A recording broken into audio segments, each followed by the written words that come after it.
Our species probably began about 200,000 years ago, and judging by the fucking state of us, I think we can all agree it was a terrible idea. We are called Homo sapiens, but we were not the first human-like creatures on the planet, however. Homo habilis were making tools about 2 million years ago, Homo heidelbergensis were building shelters about 700,000 years ago, Neanderthals were probably just as brainy as us. They wore jewelry, maybe buried their dead, and always passed the joint to the left. There were at least 15 other human species we know about, and now they are all gone. The last 3 surviving species of human were Neanderthals, who probably died out about 30,000 years ago, Homo floresiensis, who disappeared about 12,000 years ago, and us, Homo sapiens, aka bipedal bastards. And if you hadn't noticed, we are still here.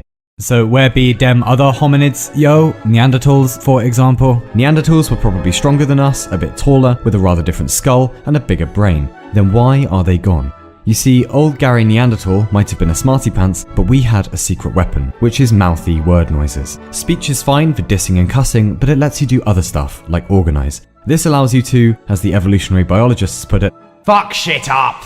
Neanderthals were hanging about in Europe doing crochet, cracking open cold ones, until around 45,000 years ago, when us sapiens turned up coming from East Africa. And within 5,000 years of meeting us, they were gone. All of them. Combine that with the fact that we can make big wordy noises, were socially complex, and probably had domesticated doggos at some point for help, and we were a force to be reckoned with.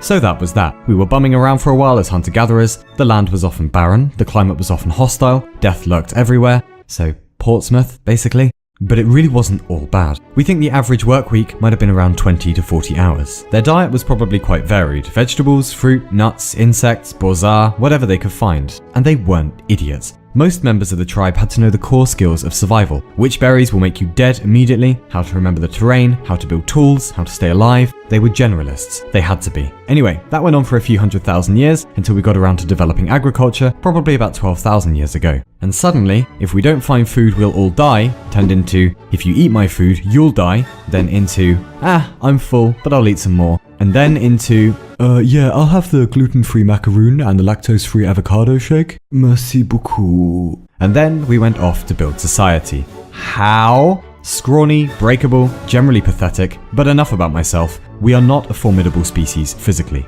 but we can do language. And if you can do language, then you can do myths. And if you can do myths, then you can conquer the world. You will own at least hundreds of thousands of objects in your life, because you believe in a myth called money. If you give me this paper and the number is right, I will give you stuff. And the myth works because most of us agree to play by the rules. The same applies to universities, governments, nations, whatever it is. It's not that these things are lies, it's just that they're abstractions that only live in our heads. And if you don't have language, you can't do them. You really can't. And if you can't do them, you can't do big societies. Language is probably the gateway to civilization. And now, we own the fucking world. But it's been quite a journey.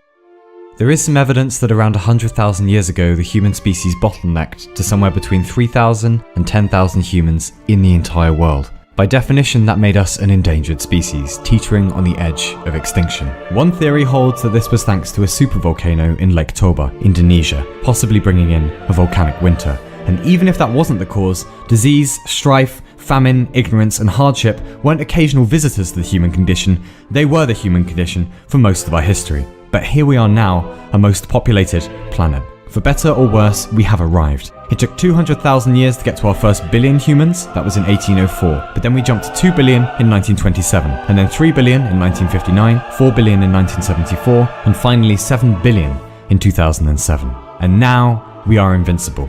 We've outsmarted time, we've outsmarted death, we've outsmarted the crops and disease and the weather. The state of the human union is strong. What could possibly go wrong now? What could possibly go wrong now? What could possibly go wrong now?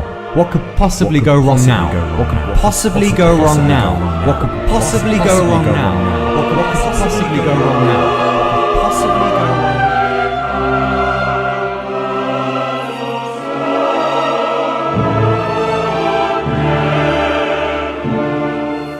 I met a traveller from an antique land who said 2 vast and trunkless legs of stone stand in the desert. Near them, on the sand, half sunk, a shattered visage lies, whose frown and wrinkled lip and sneer of cold command tell that its sculptor well those passions red, which yet survive, stamped on these lifeless things, the hand that mocked them, and the heart that fed.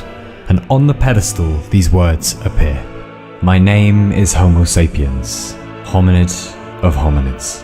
Look on my works, ye mighty, and despair.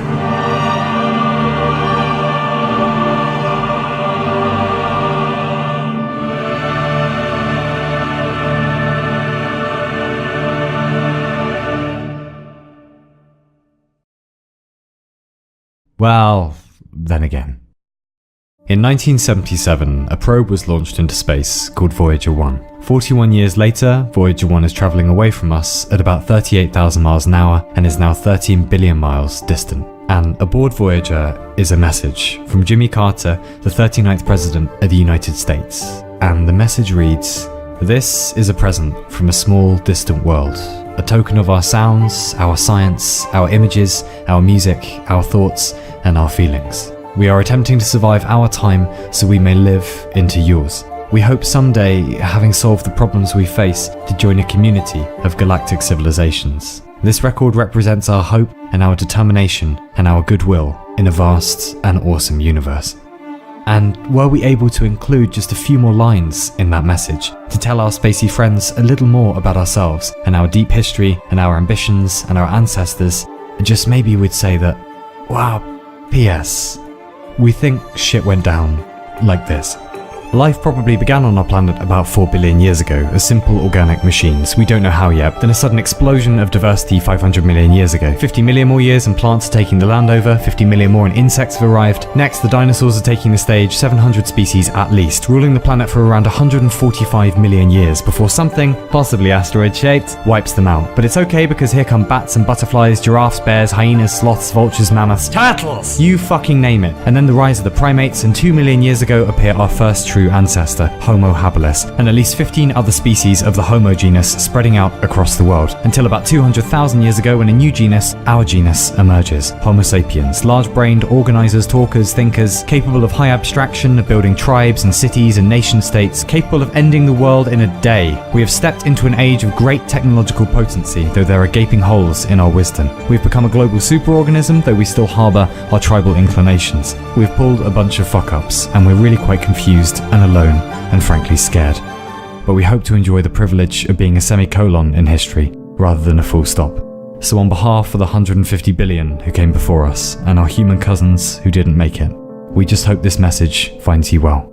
And we hope, when you find us, thousands of years from now, that we are well too. In any case, please just write back. It's dark out here, and we're the last humans left.